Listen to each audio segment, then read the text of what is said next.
Do you hear a clicking or a grinding sound when you turn the key? Is your engine cranking slowly or not at all? Well, these are signs that you might be having a problem with your starter. But how can you tell for sure?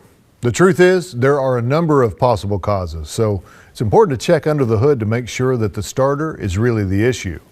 In this video, we'll go over the basic steps required to determine if you need to replace the starter on your vehicle. Since we'll be working under the hood, it's important to observe basic safety precautions. Set the parking brake and be sure automatic transmissions are in park and manual transmissions are in neutral.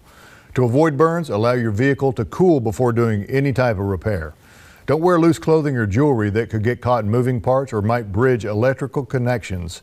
And finally, should always wear proper eye protection.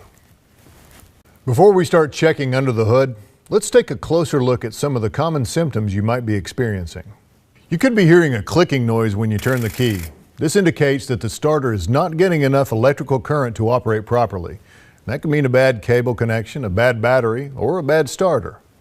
You might hear a grinding noise when you turn the key. This is caused by the starter not engaging properly with the engine and could mean a bad starter or a problem with the flywheel. Your starter might not turn as strong as it normally does. Usually this is because the battery is undercharged and can't provide the power necessary to turn the motor over. Or when you turn the key, it might not do anything. These are all signs that you might need to replace your starter. But before you do, it's important to make sure that it isn't something else instead. Now, let's take a look under that hood to review the basic procedures to find out if you need a new starter. First, ensure that the battery is good and has a full charge. A bad battery could be the problem, not the starter. This is always the first thing to check.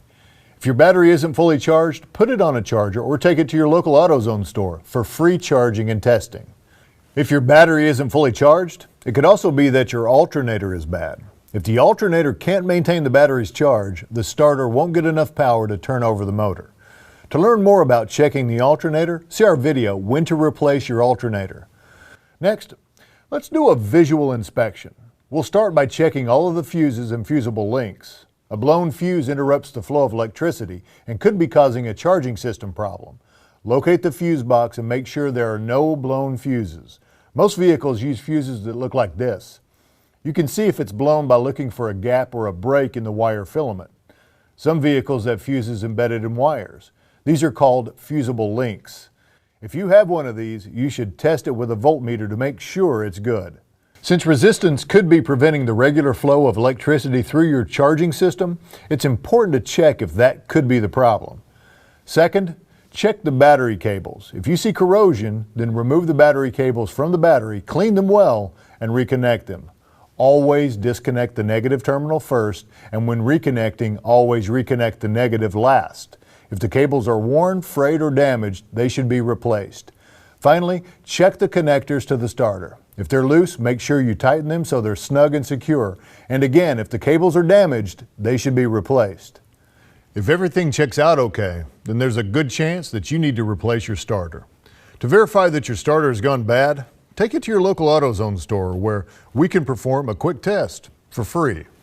If you're ready to replace your starter or just want to see basic information on performing the job, watch our video, How to Install a Starter. You can also find installation instructions for your specific vehicle on AutoZone.com or just stop by your local AutoZone. Remember, do it yourself doesn't mean you have to do it alone. Thanks for watching.